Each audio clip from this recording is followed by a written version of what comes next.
Шығыс Қазақстан облысында футбол академиясы құрылатын болды. Мамандар әйгілі Реал Мадрид клубының тәжірибесіне сүйене отырып жасамақ. Облыс әкімдігі мен испаниялық Соксна консалтингтің компаниясының арасында осындай келісімге қол қойылды. Осылайша облыстың футбол тарихында жаңа кезең басталды. Академия базасы Өскемендегі Восток стадионында орналасады.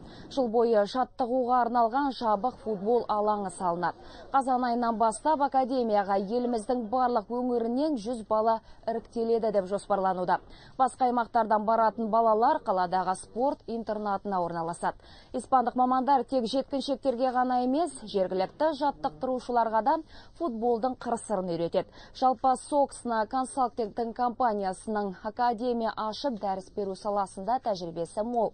Қазір олар бір ғана Қытай елінде 3000 баланы футболға баулып жатыр. Қазақстандық жеткіншектерді дайындау бағдарламасы да тура Қытай еліндегі бағдарламаға ұқсайды. Бірақ жаттықтырушылық әдісте киім секілді кез келген адамға қона кетпейді. Сондықтан біз балалардың бастапқы дағдысына қарай ыңғайланамыз. Техниканы дамытып, алдымен команда құрып алуымыз қажет.